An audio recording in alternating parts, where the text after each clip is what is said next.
All right, everybody, welcome back. Episode 20 of the Young Old Heads podcast. Can't believe we've been doing 20 of these. My name is Tommy, aka TV Sports Cards. I'm here with my good friend and co-host Max, aka Cards Max. Max, how you doing? I can barely count to 20. So the fact that we made it this far is pretty impressive. I came from a card show today. I was up at 6 a.m. Tommy was chastising my work ethic, saying that I sleep in while I beat the early bird to the worm. And there are 3 early birds in this podcast today. I will never question your work ethic again, Max. That is my bad. But yes, you hinted at it. We have an incredible guest today. I could not be more hyped about our guest. We're here with my good old friend Mitch at IMO Mitch on Twitter and Instagram. Mitch, how are you doing, dude? I'm great. I'm really excited. It's nice. It feels like fall where I am. Actually, It's like rainy and windy. It's nice up here in the North Valley of California. You want to tell us where you're at? So I'm in Chico, California, which is like an hour north of Sacramento in the like tippy tops of the North Valley of California. You guys, I'm stoked. I'm excited to talk to you guys. Thanks for having me on. I really appreciate it. Been listening to this from a bunch of homies on Mason and stuff. So yeah, for sure. And we're hyped to have you on. You're big on Twitter on the stack sales. You're big on Instagram for flipping a lot of different stuff. You do a lot of like vintage clothing, but also mainly cards. I'll do a quick backstory. I actually know Mitch. So I created my card Twitter September 2020. I posted a couple things. I probably posted like some lots of like random 2000s baseball numbered stuff and was like, hey, if anyone's interested in this sort of stuff for your team, hit me up. And Mitch slid through my DMs and goes like, hey, dude, like, I see you have some stuff that I might want. Like, do you have any A stuff? Like, and I'm like, oh shit, your name is Mitch and you're from Oakland. Like, I think I know who you are. And like, we ended up talking. Turns out Mitch is the older brother of one of my good friends from growing up playing baseball, Wyatt. Yep. So shout out Wyatt. Shout out Wyatt. But me and Mitch go way back. He used to coach against me in Little League and like did a bunch of stuff, had a bunch of fun stories. One time I was playing first base when I was 9 and we were playing Mitch's team or Wyatt's team. Mitch. I know this story. Yep. So I was playing first base. Last play of the game, grounded the shortstop. Mm-hmm. My shortstop, my good friend JJ Brown. Shout out JJ. Shout out JJ. Golfer. Big golfer. He threw it in the dirt to me. Usually I was pretty money at scooping. This one was a little in between, awkward. I kind of just trapped it with my glove. Completely. Goes bang, bang, calls him out. I did not catch it. Game over. We win by 1 against the number 1 team in the league. Mitch goes ballistic. Just absolutely starts yelling at the ump. I screamed a lot. My dad ran out there for the record. But yes, that is a good story. And then up until you were like probably 14 or 15, right? We crossed paths. We go way back. But so Mitch, you're big. We reconnected over Twitter. We linked up. You taught me a ton about cards, but I just want to hear. Max doesn't know anything about your collecting story, so let's tell Max about like where you started. Your whole journey up until. I'll take notes.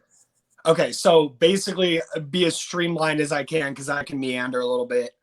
I was born in 1992, and my dad started a LCS in like 1988 or 89 during the whole junk wax boom, like classic late to the game junk wax LCS that should have been there a few years before. But, Canseco, McGuire, A's, World Series, he was in Oakland. The store was in Antioch, California. It was called Mike's Dugout. They used to have like Jeff Pico and Alex Sanchez, a bunch of guys from like the Antioch, Livermore, etc. area that like had a cup of coffee. They would come sign and stuff like that. But there were so many card stores. There were multiple even in Antioch, California in the 80s even. So it's because of how the junk wax thing was. My dad quote, "The Gulf 4 killed my store" or something. So that's what he always used to say. And it didn't make it out of 91 even, I don't think. So I was born with a bunch of wax in my garage from 89, 90, 88, Fleer 90, ripping. I mean, I literally still have cases of 1990 Upper Deck still in the original boxes. all the stuff you really want. All the stuff you want to have. No, see, we ripped all the 89 but we don't, the cases of 90 are everywhere. But anyway, I grew up with all that stuff. So by the time we moved into our house in 1997 in Oakland, all that stuff was in my garage and I had access to. And, my dad had a bunch of 92 score and stuff like that he had pre-ordered like a year in advance that he never even got at the store. So we just had stuff, man. So I always thought my cards would never be worth anything. That's what I was always told because, the market fell out so hard in 1991 or whatever, or 90. And the fact of the matter is that I should have sold those Maguires back in 98. I had all those USA Maguires. We're like, no, we're going to hold. They're going to be worth more. They're going to be worth more. Those are the ones that are going to be make us. It's like a $10 card now tops. It was like 100 plus back in 98 when the whole thing happened. But anyway, I was born with all of that. And then whenever I got bored, I would go into the garage and just pick up some crap. And I ripped a lot of stuff, like Tommy said, between the years of like 04 to, 03, 04 up until about 2011 when I was like 1 year out of high school. And shout out Collector's Corner. I was about to say, me and Mitch. Piedmont Avenue, Oakland, California. For anybody that went there, that place was really sweet. But anyway, I ripped a ton of stuff around that era. I remember ripping 2011 Update. I ripped like National Chicle 2011, or 2010. Shout out Sports Authority. You've talked about Sports Authority. Shout out Upper Deck Power Up. Shout out all that stuff. Yeah, all the weird. We used to be able to get totally funky sets. I used to get Upper Deck X 08 and 09 from the 7-Eleven on Piedmont Avenue too. So, but I ripped a ton of that stuff. So I had never sold cards ever. Mm-hmm. Barely ever traded cards, just with like my cousin and some other people. So COVID hit and it coincided, and we're jumping way. Yeah, we're jumping. Yeah. COVID hit and I had just recently, earlier that year, for the record, bought a couple blasters. I bought some Bowman Platinum 2019 blasters. And I bought a couple other things. So I was already actually poking a stick at getting back into collecting before COVID. Thank you. I just want to put that out. You're ahead of the game. Getting you back into it. Somehow. But anyway, COVID happened and it coincided with me moving upstairs in an apartment of my childhood home, which is like a quadplex kind of deal in Oakland. You have rental properties, yada, yada, live in a different part of the house. So COVID hit and I was like, well, what the hell am I going to do? I'm not doing anything. Yeah. So I had already gotten my old collection out, which was pulling the Mike Trout out of the 2011 rookie binder. Yeah, you pulled Bowman 2011. You got some binders full of shouts out ripping Bowman 2011 when it was nothing and it was just on the shelf. Yes. But and Update, I pulled the Goldschmidt. I pulled all those rookies except the Trout. Yeah, that's the only card you don't have from that era, I feel like. Yeah, probably. Yeah, that one. But I mean, I sold a couple of those. I sold the Goldschmidt during COVID. I shouldn't have done it, but.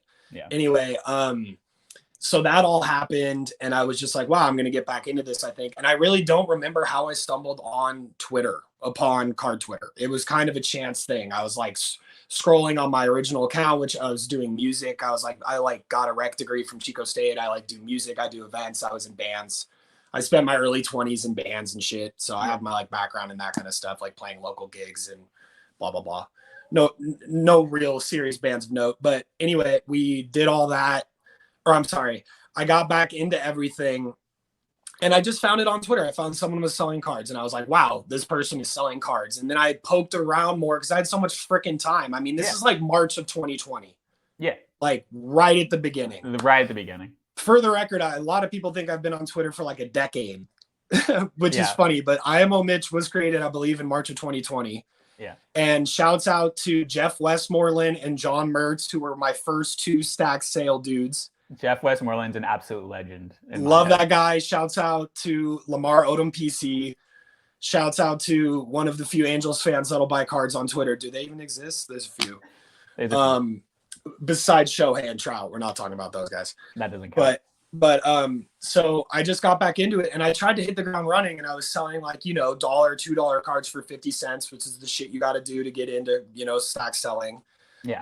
And then before I knew it, I was addicted to it because I was waking up to my phone just being completely plastered. And I literally never really experienced that except one time when I was booking shows back in like 2018 or something. Yeah. So I just really liked it and I took to it. And because I realized that my knowledge of everything prior to the new card boom actually was something beneficial. And I never thought it would mean shit. Like I never thought, like I never would talk to my friends about it really. Like they all knew I had cards. We would write graffiti on like 90 Fleer for fun. Like card art back in like 2013 and 14, we'd be like doing stupid card art because I just had that shit lying around. We use it for crunch paper, bro. Yeah, I'm sure everyone's rolled a joint using junk wax as the filter and stuff 90's like that. tops filters and 90 Fleer filters. You can't use 90 upper deck though because that shit's filmy, bro. Yeah, too filmy. But Mitch, I think like me and you have similar experiences. Like we collected really heavy when we were growing up and stuff, but we were not exposed at all to this world of collecting that exists. You know, that we've kind of I never went to a show. Yeah, I never went to a show either. Like our extent of like collecting was like we knew Sports Authority and like some random retail had it, and then we knew about Collector's Corner, our LCS. Max kind of has a similar type story, but Max was more ripping. You were more into like the world of selling right away, right, Max? Like back in like 2014, 15, like you knew that world existed to some extent. Hit the ground running. Yes and no. I've mentioned before that I've had kind of 3 different spurts in collecting. One as like a 6 to 10-year-old where I'm ripping packs. I have no idea who the players are. I just knew that it was encompassed in the Friday Surprise when I was good as a youngster. Sweet. And I ripped my packs. Friday Surprise. That's awesome. I had Donut Friday. I was encompassing. And then it's like, okay, well, I don't know who any of these people are, so I'm just going to keep them in a binder. I also do make sure to segregate my binders between like I don't touch my childhood binder. Like I have junk 1989 tops in there. Love it. And some junk wax are. It's like I can't get touched. Otherwise, it's like that's like my childhood binder. They're sacred. Yeah, because like when I re-got it now for the second, I guess, section was when I got into it as 14, 15. Okay, how about I just add to what I had before? Well, then I kind of became aware to value and recognize that not all cards are equal. Separate but equal is inherently unequal with cards. And that it's easier to amass a bunch of 1990s junk wax, but what productivity is that? I'm just wasting binder sheets and effort. Right. We all have that moment. Yeah. So in that time, this was right around when Chris Bryant was included in 2014 Bowman. And I actually started following sports. It wasn't in Little League, but I started following sports. I was most improved player in middle school, B team, baseball. Yeah, Max is that kid. He would have been a great guy for Mitch, your teams, because I feel like he would have really been able to feel like you're really good with those kids that weren't that good and didn't care that much. I'm motivated. Stretch it out of them. I'm a 3-time most improved player in 3 different sports. Honestly, that's really sick though. That means you can take direction. That means the whole thing. That's awesome. Yeah, so I have quite the athletic prowess, but I digress. I'm not the one being interviewed today. That's okay. That's okay. I was because I am proud of my 2015 Blowout Forms join date. That I didn't join in 2022 or 2020. I have a 2015 Blowout Forms join date when I was like 14. That's awesome. All that I would do was just, I'm not going to talk about it with like real life people that I'm into trading cards at 14, 15 off an impulse buy from a drugstore. At this point, it's like I am trusted to leave the house with a wallet, but I didn't have a debit card. I didn't have a credit card. So I couldn't go to eBay and buy. I went to a local card store and a local card show maybe once in the entirety of that 14 to 16 age span. Yeah. But like the only thing that I could do is research and learn. So I was aware of what the secondary market was. I made me very happy when I bought like 3 packs of Bowman Jumbo, and I hit a Jorge Mateo first Bowman because he was my favorite Yankees prospect at the time. A's legend. Yes, A's legend. Wait, Max, real quick. Just make sure your microphone's not rubbing against your hoodie too much when you talk. It's just making a little feedback.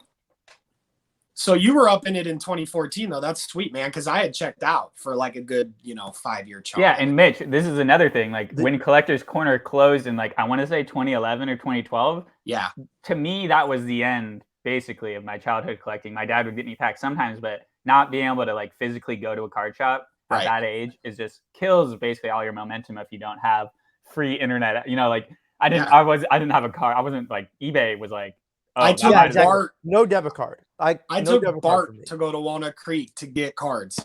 Wow, that's legit. That's legit. But so On my 15th birthday, Jose Abreu was the biggest rookie in 2014 Topps. Him and Tanaka, but Abreu was winning Rookie of the Year. And I not only pulled a Jose Abreu rookie card, I pulled a Target Red.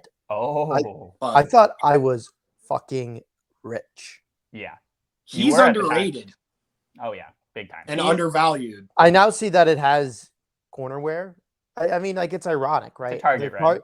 The cards that you enjoy and you hold more have more wear. It's like when I was 14, I found out it's like condoms. Like, I found out what a top loader was, and then I just put everything I could inside it, and then I Without didn't sleeves. realize. But no, I didn't know what penny sleeves were. Yeah, I found out obviously. about that after the fact. Yeah. So it's like the first card that I ever top loaded was an Eric Hosmer 2014 Topps Gold pulled from Rite Aid, and that thing has wear from the scratches of the top loader being put in without a sleeve. Yeah. Yep. But I remember that as my first top loaded card. That's awesome. Shouts out double play balls. Yeah, seriously. I also my first like card that I was like, oh, this is really nice, and I had it. Someone gave me a oh my graded god, card. this is serial numbered. There's a limited amount of these. Oh, There I had are no only concept. 2013 other Eric Hosmer gold cards in the world. Wicked. Oh my god. Wicked. Yeah. Well, What was yours? oh well, I had this card. Some guy gave me a graded card for my for like some like weird. I went to Catholic school, so I think it was my first communion or something, and he gave me a BGS 7.5 1987 Fleerberry Bonds rookie, not really rookie. Wicked. And I was like, this BGS slab is the coolest thing on earth. This is easily my most valuable card. I had like a LeBron rookie card, of course, and like had that in a binder. But I was like, this is it. This is the that BGS slab is the most scratch to hell slab you'll ever see in your life, because I used to just like chuck it. I was like, this thing's indestructible. There's no way anyone is breaking this thing. But Mitch, you are incredibly influential in my collecting return, and something that I'm really grateful for is like when I was living at home at the end of 2020 and I was getting back into cards, and I was really enjoying the like learning stuff online and stuff, but I wasn't really confident in my buying. I was kind of just buying random stuff sporadically, and I didn't really know where my lane was going to be. I wanted to collect everything. Like I loved being back in the world, and I wanted to like to tackle it all. And I'm really grateful that you were so chill with me, and we like you would invite me over, we'd come over, I'd smoke a J, go through your stuff, you just tell me stories. game planned. Game planned, bro. Yeah, that was like in my head like the early days of almost like even this podcast with Max was just like you were the first person I really could have full in-depth conversations about weird niche sets, and like you were teaching me cards, stuff about bro. rarity, like real card stuff. Card play stuff. Yeah, card play dates that were fun, and like for sure. I'd bring over like a box of rookie cards. I'd be like, Mitch, which ones of these need to be penny sleeved? And you'd be like, this one, this one, this one, this one, this one. Yeah. I'd be like, just intaking knowledge about these sets that I had sort of ripped, but I didn't ever really know. You had a lot of cool stuff, dude. Your dad would pick you up a lot of cool stuff, man. A lot of people are not that fortunate, you know, like for sure. Like I would get stuff for Christmas, you know, I'd get a random year's blaster or whatever. And looking back now, those weren't printed to oblivion, man. Yeah. Like I have a ton of 2011 and 2010 Allen and Ginter. Like I don't like Allen and Ginter. Yeah. But those sets are just not growing on trees. No. You know, like, I mean, people kind of mock me sometimes, I feel like, because I sell sets of like base cards, bro. Yeah. Like I will not joke that I will sell you $1 base card, man. Yeah. Because these sets are not sitting around. You're not just going to walk into a shop usually and be like, oh, cool, man. There's some card from this set that you're totally, you know, like late era upper deck, like 04, 05 to like 2010 when they lost the license. Like some of the base stuff you'll find a lot, like 08 they overprinted, 07 was all right, but like some of that stuff, like the higher end upper deck stuff, like dude, you don't see that much anymore. You don't just walk into a shop and like you're like, oh cool, there's packs of those, there's boxes of those. Like every shop I go to, I'm like, do you have any late 90s baseball wax? And they're like, no. You know, so it's not every time you walk into some shop and you know that you're gonna like find stuff like that. So that's kind of getting to my Twitter thing, which is just like, that's what I take pride in showing people and like educating, but also, you know, showing off cool stuff and being like, gosh, I really like this. I'm not tripping off this stuff that everyone else is tripping off of. You know, I'm over here really liking kind of what I want to like and what I think of as nostalgic, right? And what is that for you, Mitch? Like what is the stuff that gets you going? What is like what's your collection full of right now? What is the stuff that you look to pick up? So people call it different eras, kind of like the post-strike era is kind of the easiest way I think to describe it. And then like that ends for me though at the Mike Trout rookie card kind of, but then I like up until 2014 and 15 because those A's teams were sick back in 13 and 14. So the thing about it is basically for me, you know, the first premium sets kind of as far as like what looks like modern sets in my opinion were like early, like the first Stadium Club releases, right? Like 91, 92 or whatever. And then 92 Ultra, where 91, they went from the silver kind of leaf looking to 92 Fleer Ultra, which is bright and like glossy with like the real photos, right?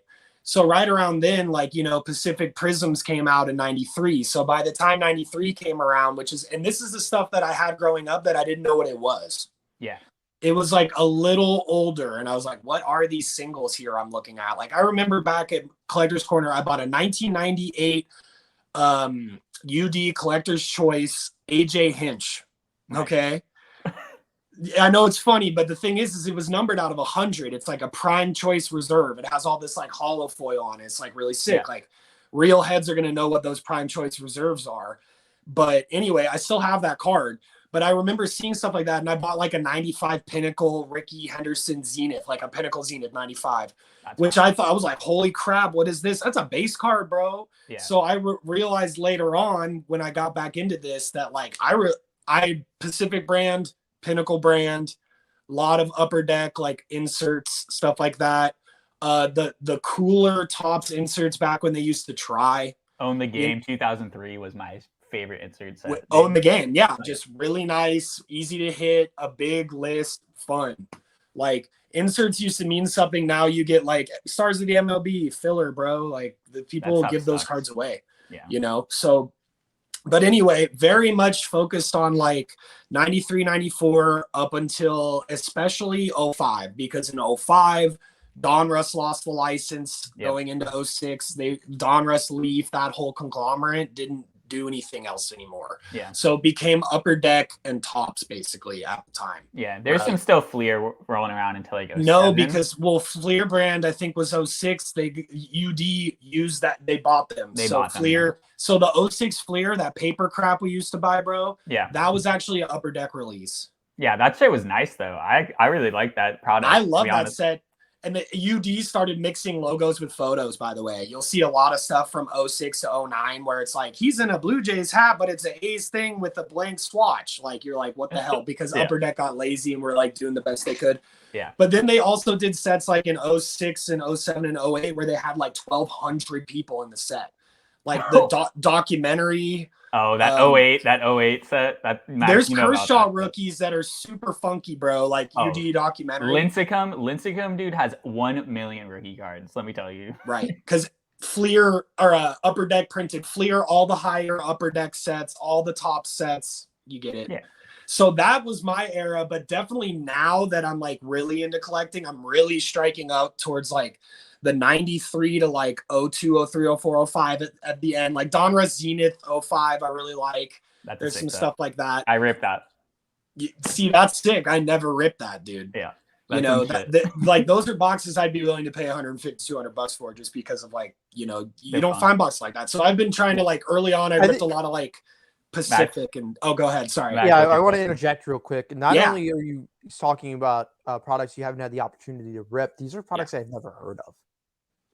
Well, we're educating Max big time right now. I'm going to get my master's, and you guys are the teachers. Dude, great. I mean, honestly, I've talked to old heads that used to rip like, dude, I know the guy up here in the Chico area who ripped the 04 Exquisite LeBron like one of one, like one of the few of them. No, I swear to God, he sold it for I think like.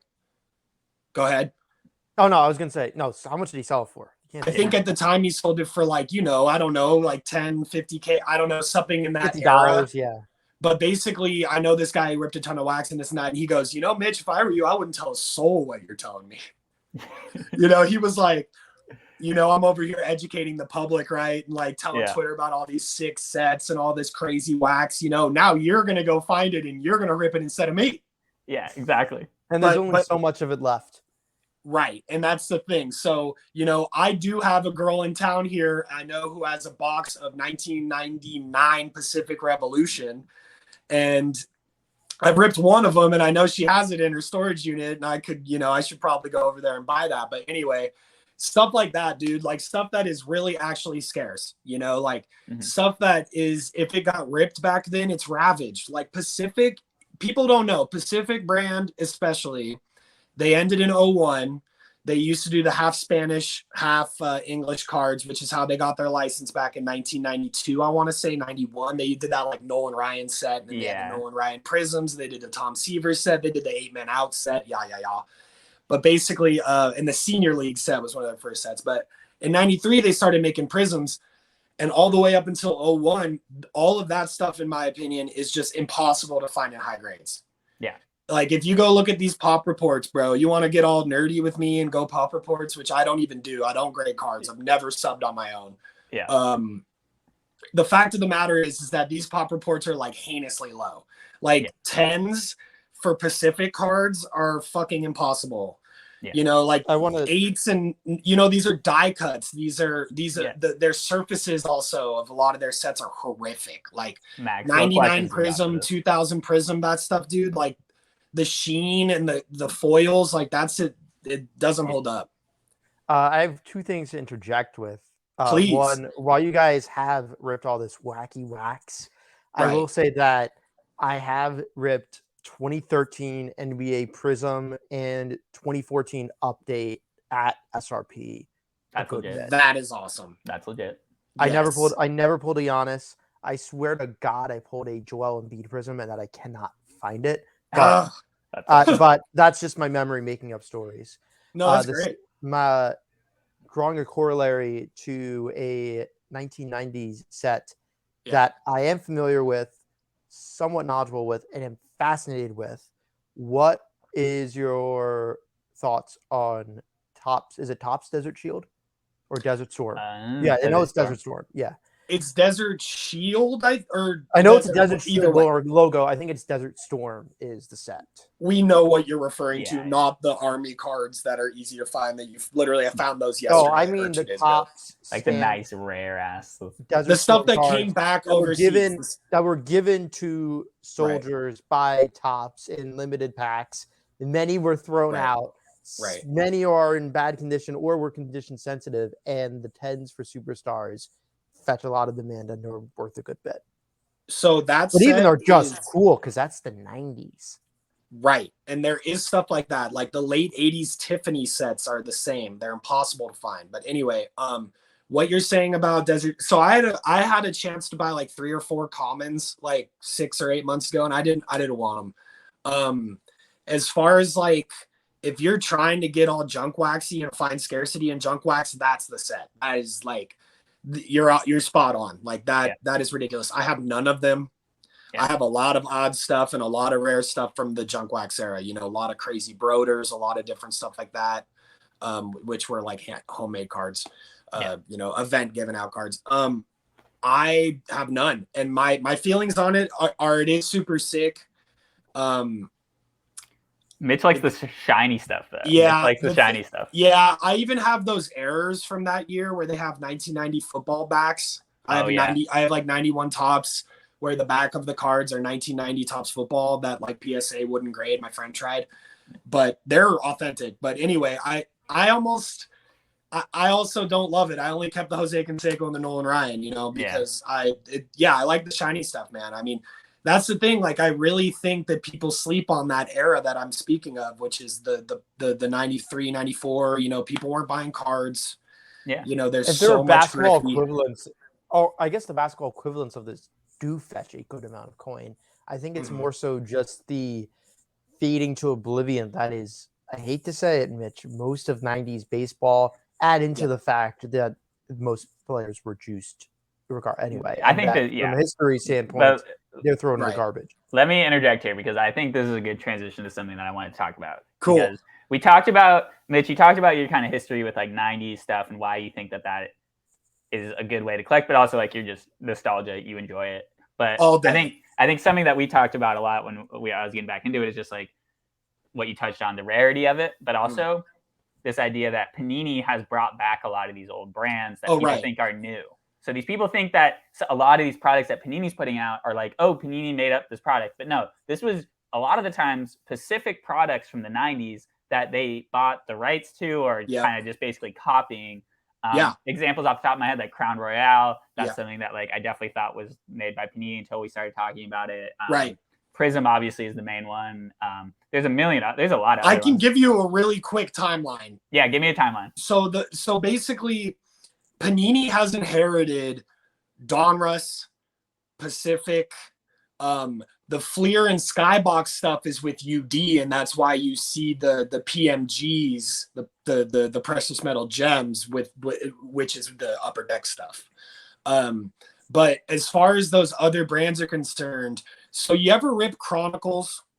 So the thing about, of course you have. So the thing about Chronicles is all of those brands are old Leaf brand, old Donruss brand, old Pacific brand, literally like all of them, like Leaf Preferred. That was Leaf. Like you see the Preferred stuff, that's Leaf. Certified. A good what? Certified. Yeah. Crown Royale stuff. Prism Black. So Prism used to be Pacific Prism in 1993, and then they put the Z in there instead of the S.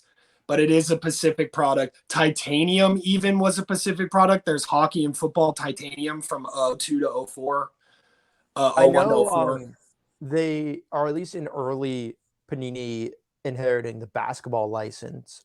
Pinnacle, as well as a few others. Pinnacle was a standalone set, and then it was its own company.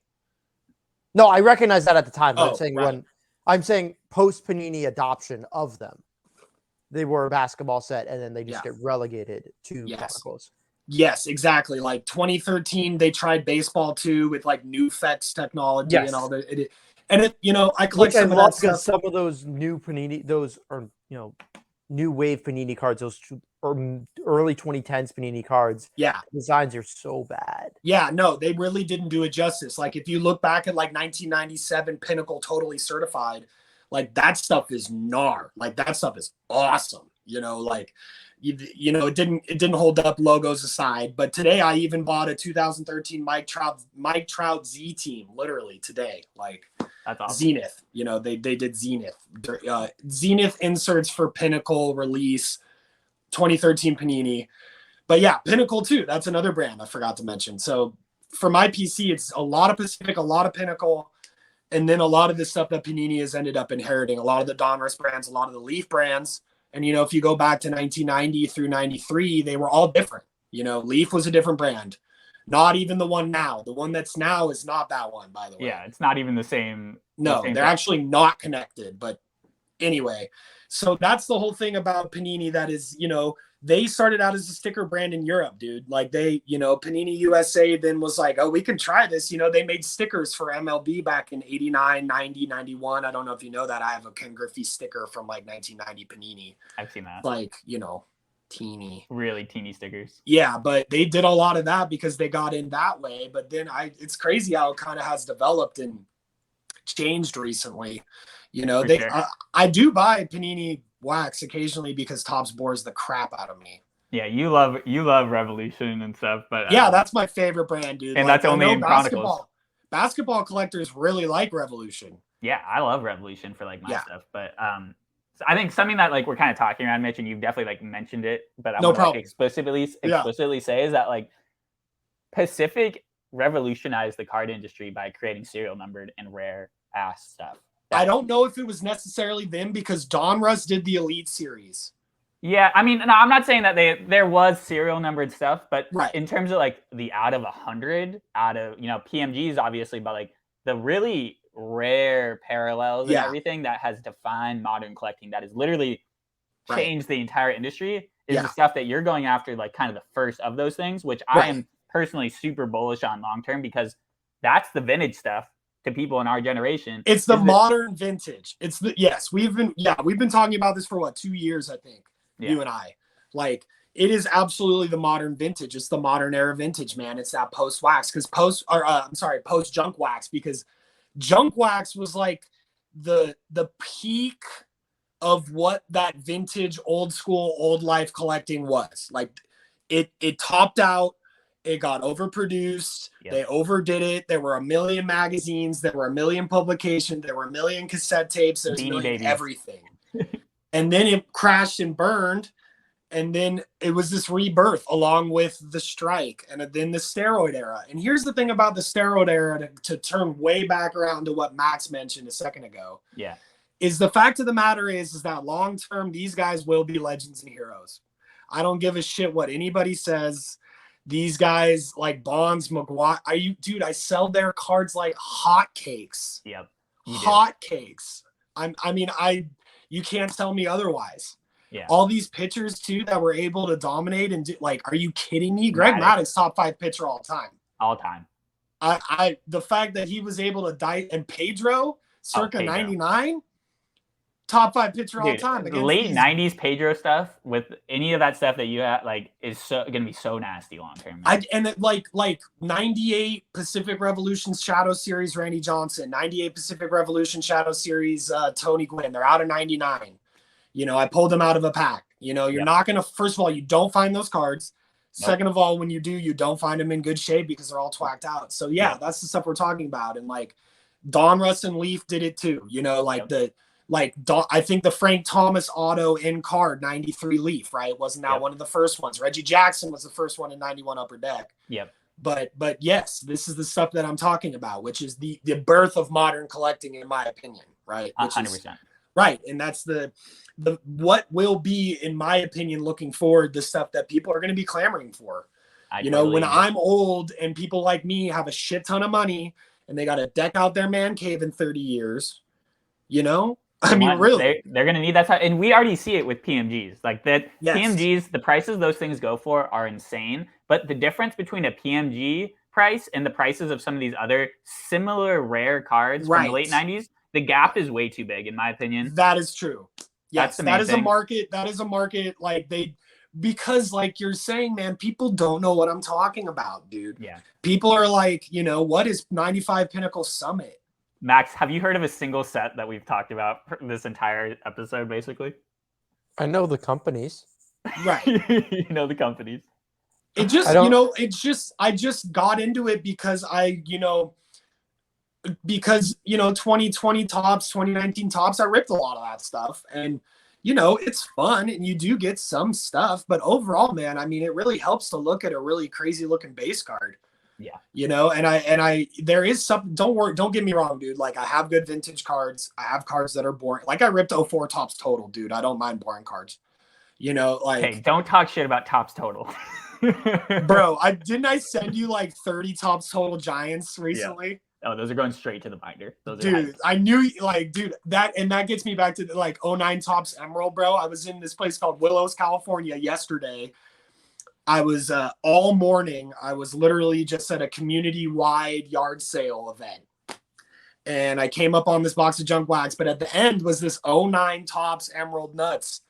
And it's the team sets, right? The Giants team set. Yeah, like 01 Keebler Diamondbacks and 01 Keebler Mariners. It's like the Mother's Cookie sets that the A's and the Giants did. I saw a really cool team set recently, Mitch, that I want to know if you've heard of. Apparently the Marlins, and I think what team started at the same time as the Marlins? Was it the D-backs? No.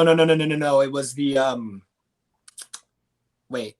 Rockies. Rockies, yeah. So both those teams have team sets that were given away at the stadium, I think at their first games. And some guy I saw had a PSA 10 Bo Jackson Marlins team set. And I was like, that is a card, dude. So I know what you're talking about. It's the 1993 Topps inaugural team set edition complete sets, I think. Those are sweet. Yeah, and they were really limited, and they have a stamp on them, and it's kind of like the Desert Storm cards that Max was referring to, because they're the same design, they're the same thing, but they have that stamp on there. Yeah. And the Jeter does money, bro. And me and Max actually were just talking. This guy on Instagram posted a Mike Trout 2015, and it's like it's a 2015 Mike Trout with the Topps design, but it's a different image because it's from the team set. Yeah. And they haven't done that too much with team sets, like give a guy a different image, but that's something that I was just like thinking about literally right Well, before. in the 09 Ohtani in 2018. Ohtani 2018 too. That's okay. a big card. Ohtani's in the 2018 Angels team set. So if you ever see one of those, you got to buy it. Like I think I saw that one. They exist. No, I mean that's they do like $40. 40 give or bucks. take. Those team sets too will have cards of players that didn't get normal cards in the sets. Like the 09 Topps Emerald Nuts for the Giants has all these players cards that didn't appear until like Series 2, or they didn't come until update. So they actually end up having two. Like Juan Uribe's first card with the Giants. Like the Giants in 09 had hella first years. Like Randy Johnson. You would see, if you were a recipient of Friday Surprises, you would have gotten team sets as a child. I got many Mets and Yankees team sets. No, it's awesome. Because it would have all the Mets and all the Yankees. More importantly, all the Yankees. Yeah. But when I was going back and forth with Tommy, one of those gimmicks of the team sets was I'm going to be wrong in my years here. I want to say 2007 was the last year of Shea Stadium, and 2008 was the last year of Yankee Stadium. I was actually at 2 games of the last year of Yankee Stadium. Oh, jealous. Good job. Oh, wow. That was sick. And for the last 09, years, I think. I was going to say, I think Citi Field was after Yankee Stadium was taken down. I think they were about a year apart, but not the Mets year before. They had a final season stamp on the team sets for the Mets and Yankees cards, and an inaugural season stamp on the team sets for the City and New Yankee Stadium cards, and that were on the team sets, and it gives them a little bit more flair and collectability. I also like I think we could do a whole dissertation on the evolution of team sets over time. Yeah, we could. I know that'll be the next episode. Some of my first baseball cards was a Mets team set. I think it was from like 2005 Donruss Honors. It was something wacky. That's black set. It's black, I think. It's white. Oh, yeah. Must be team set white or something. That's awesome, dude. That's Donruss. That's really cool. I think it's Donruss. I could be completely wrong. You're probably not. You could have some deep cut David Wrights, but just to close the loop on the team set, Giants have done a ton of them throughout the years. I actually recently picked up the 2014 Coca-Cola Buster Posey, which is a saw that. But Giants have had a bunch. There's actually a 2010 World Series set that has some pretty cool Buster 2010 cards. Junior Giants sets. Yeah, there's junior Giants sets.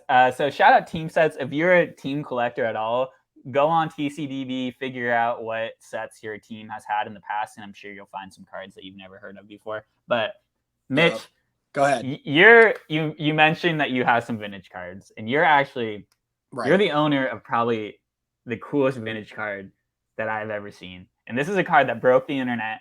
And I don't think there's any recording of you talking about this card, but I know Golden's tried to get its hands on this card. I know that there's supposedly there's a rumors, but can you talk to us about this card that you have and what it is and show it up for the camera? Yeah.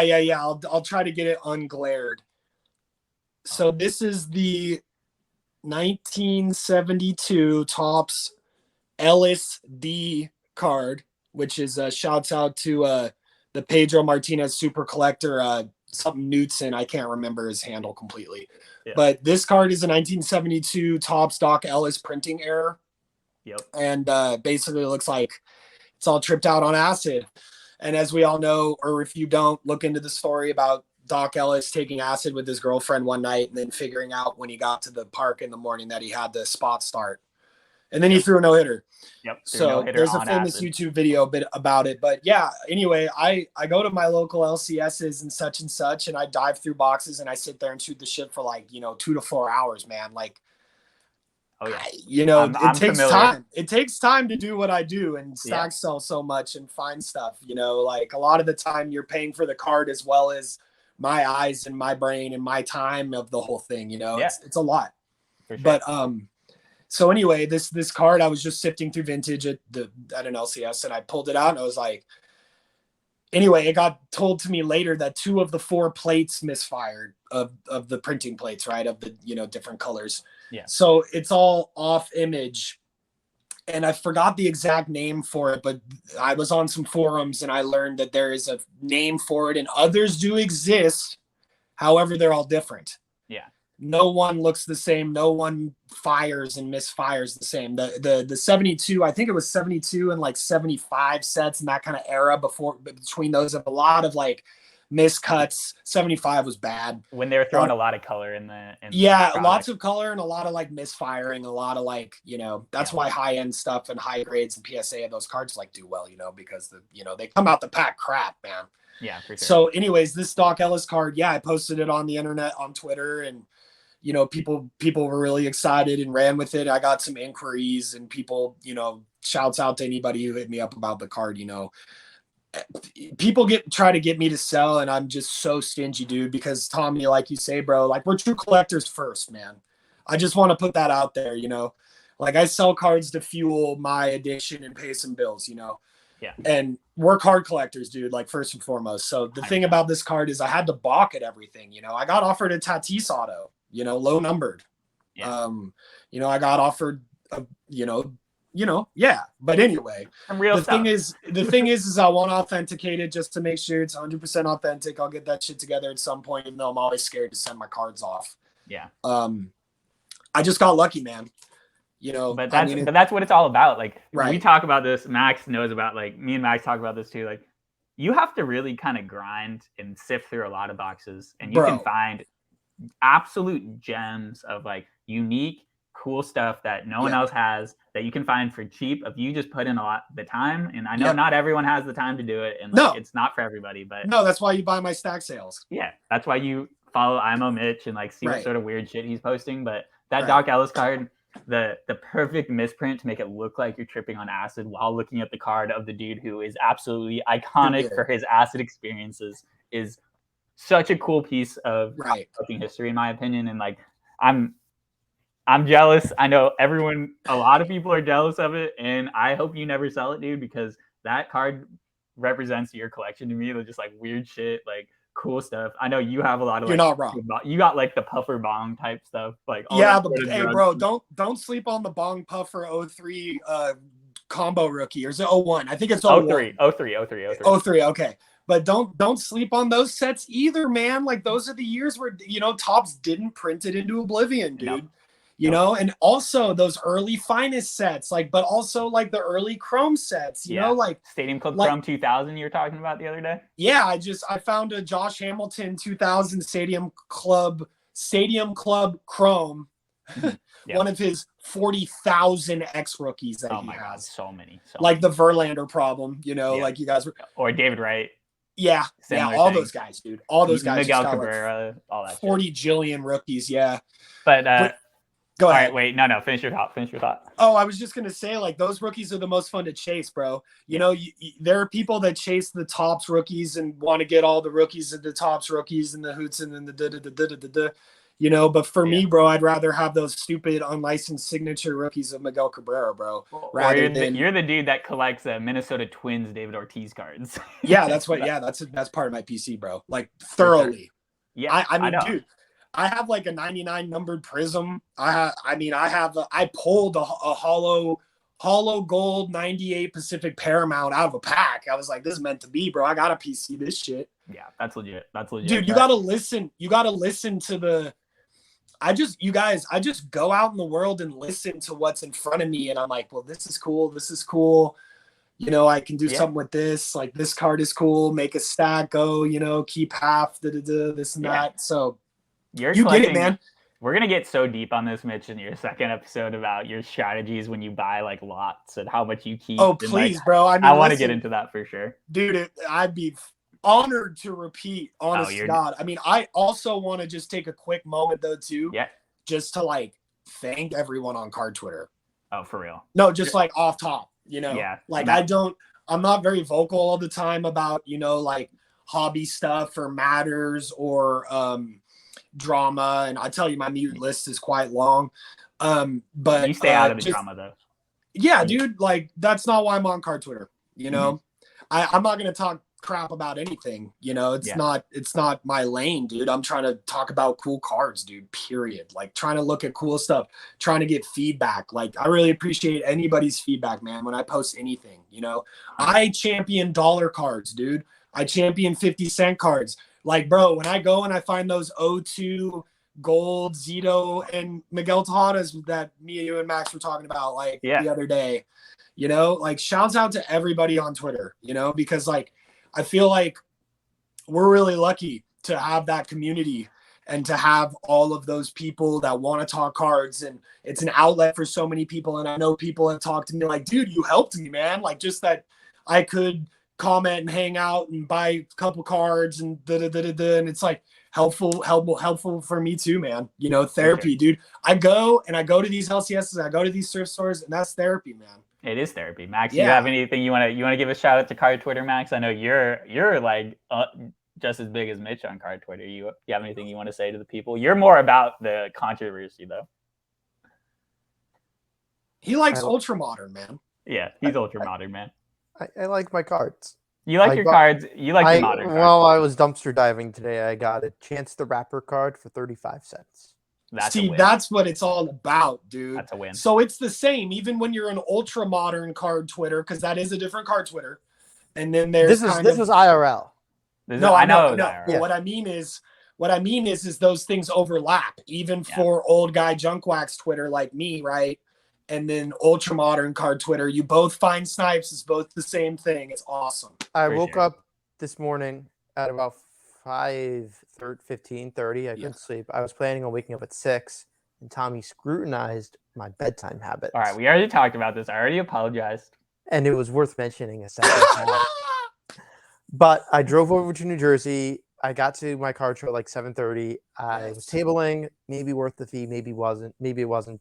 Still, yeah. I mean, I didn't kill it. I don't know, but I can do this in a solo episode with Tommy because I'm not as interesting as Mr. I am Mitch. But you flatter me, sweetheart. Max, you flip back and forth between having the biggest ego in cards and having the smallest ego in cards. No, not the smallest ego. I'm the most humble, and I'm double handsome. But I digress. Killing it. It was about 7:30. The table that I massacred the bulk buying garbage cards, $1 bin. I bought so much $1 football prism today. I love it. That was like all serial numbered, and I'm like, wait, this is a Barry Sanders numbered red refractor for $1. Stop it, bro. This is easily worth $5. Easily. I mean, that's the thing. But all the they had it segregated with $1 cards in top loaders and 50-cent cards in penny sleeves. And it's like, okay, the $1 cards were like really, really good. I didn't think the 50-cent cards were going to be that good. But I was I think I accidentally picked up one or two of the 50-cent cards, and then I see, Chance the Rapper, 50-cent sticker. And then I started looking through most of the 50-cent cards, and they were junk. But I did add that card to my stack. Nice. It's fantastic. And that's why we do it. We do it for that sort of table where you find good deals. But yes. Because you went at 8:00 in the morning and you went and did it, that's why it happened. Yep. You know. Show opened at 9. I was the first one. I got to their table before they got to their table because I beat their table to a pulp last time I was there. Amazing. And I was there to do it again. Yes.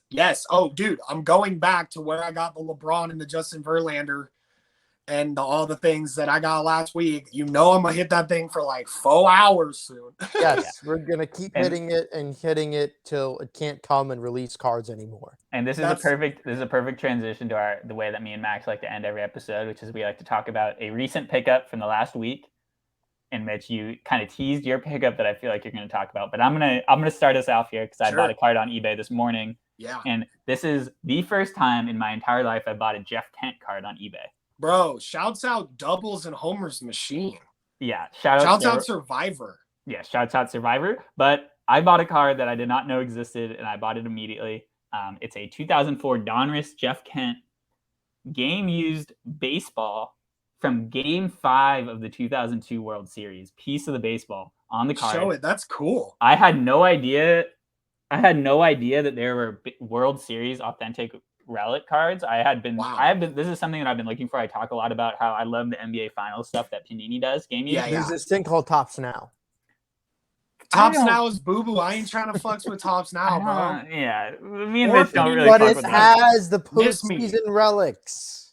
But anyway, this is cooler. This is Donruss. This is Donruss, and this is a specific game of the World Series. Game 5, the game that the Giants pulled. Tough. And it's something where I was like, I never buy Jeff Kent. Jeff Kent's like my one Giant where I'm like, I don't buy his cards. But game used from the World Series, I've never seen any. I was like really tried hard to find something from like the 3 World Series they won. But the 2002 World Series is like my first baseball memory. So when I saw that there was a game used baseball relic from that, I was like, good. I got to buy it. So that was my recent buy. I'm really happy about it. Great World Series. Great World Series. Dude. Devastating for me, but great for Jeff Westmoreland. Max, do you have a buy you want to talk about before we go to Mitch to close this out? I like to always end with my eBay buys of the week. We're gonna get a jingle for that soon. Yes, we will. And it was a slower buy for me this week. I bought 2 cards, both at auction, both what I thought were very undervalued, but both incidentally from ComC on their consignment auctions. Nice. The first is a very opposite contrarian to theme of what we talked about this episode. I bought an Evan Mobley blue cracked ice prism out of 125. Pretty standard. I like Mobley. The prism heads love the blue ice. Like that is like a staple for parallel for prism. It's crispy. It's nice. It's a good looking one. Looks better than most of the other ices. Blue ice looks strong. And the second card that I got, which is now will soon to be owned by Gem Mint Jake, Ludex worker and employee, but he's a worker and he makes money. Employer. Yeah, he's a guy. He loves Vlad. He loves Vlad and Vlad Sr. He loves Vlad and Vlad Sr. allegedly. What's not to love? No. And it was a 2019 Topps definitive Vlad Guerrero Sr., Vlad Guerrero Jr. dual on-card autograph to 35. The fire card, dude. Nasty. Considering this year's boxes are $2,000 each, I can't even imagine what 2019 boxes were. I won it. My max bid was $450. And you won it for what? I won it for $3. Steal. Jake knows this. I ended up selling it to Jake at $4. He's like, "Can you do any lower?" And I'm like, "No. I am giving this to you lower than what my max bid was. I am just doing this just so that I don't have to put any more work into the card, and you're getting the early bird special." Yeah, like, dude. I mean, if I got this in hand, and I would probably be selling it for $5. I think my first plan would be crossing it to a Beckett 9.5 because it is a Beckett 9, but it is 9.99595 in the subs. It is 1.5 sub bump away from a mid gem, and that's probably partly why it ended that badly too, because the silver label is ugly. The 9 looks like crap. Yeah. Although it does actually match the card a little bit better because it's like white on white. But I'm like, okay, even without that, the comp before that was like $700, and I'm like, I'm probably gonna be at like $550-ish. You probably could sell that for $600. But I'm like, okay, like you're giving me it's not even at my mailbox yet. I'll give you that type of discount. And for sure, it's an easy turn. And I'm like, and I'm glad it's going to a good home. I'm glad that he has the top 2 cool card in the Ludex office. We'll see. We'll see. We didn't even talk. We'll talk about that. We'll talk about. I hope that's a constant battle, and I'm your junkie. But you can. You're now the official dealer. But okay, Brian needs to hit me next. Yep. And Mitch, you want to close us out? Those are my 2 eBay buys. Yeah, no, I mean, I think y'all outdid me, low-key. No. Well, I mean, I started super collecting because I thought I was very smart. The 2021 Topps Archives Ronette Odor. I don't know how to say it. It's basically a card where he looks like he's doing the blowjob Odor. Blowjob Odor is what I call it, and it's so good too because his last name is basically Odor, so it's just too much fun.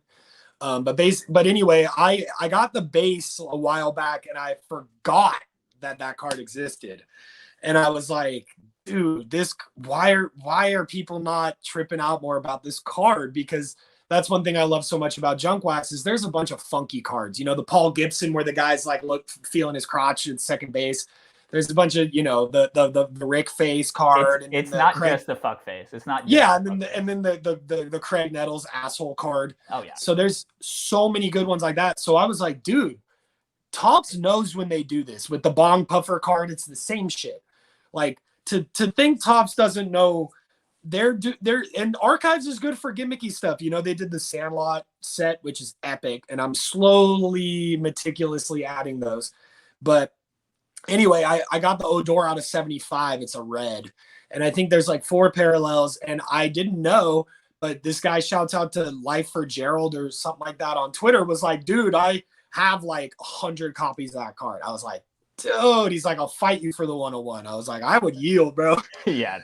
I was like, dude, but he's gonna hook me up with a couple doubles. But nice. I was stoked about that because I got it for like $3 flat. Yeah. Way too cheap. And then I think my other one was like I bought 3 ScarJo rookies for like $11 shipped or $10 shipped. And I just men my age like her for obvious reasons. She sells an IMO Mitch stack sales for sure. Man, it's all about the fun stuff, dude. I mean, I just to close it out, man, I just enjoy showing people cool cards and passing along cool cards, championing $1 cards, 50-cent cards, because that's what I like to buy. Yeah. So I just love to rock like that. And also I want to thank you guys for having me on. Oh, dude. Fun. I don't like if you want to get inspired to collect cool cards and like I think anyone who listens to this episode is just gonna feel the energy that Mitch that you have about like collecting and like cool shit and just like how you don't have to get bogged down in this whole like buy rookie quarterbacks, buy the newest rookie, whatever. You can have fun with $20. Yes, you can have a fucking great time with $20. And that's what IMO Mitch is all about. So make sure to follow Mitch. He flips. You, man. You also post t-shirts. I'm literally wearing a t-shirt that you found for me. You're always you're always blessing me by like showing me this cool shit. IMO Mitch cards on Instagram is where I do most of my thrifty stuff. I like sell VHS tapes. I sell t-shirts. Oh yeah. I vend a little bit. Card Twitter is Card Twitter, but I sell some shirts on there too. Yeah, I appreciate it, man. Instagram and Twitter is where I'm at.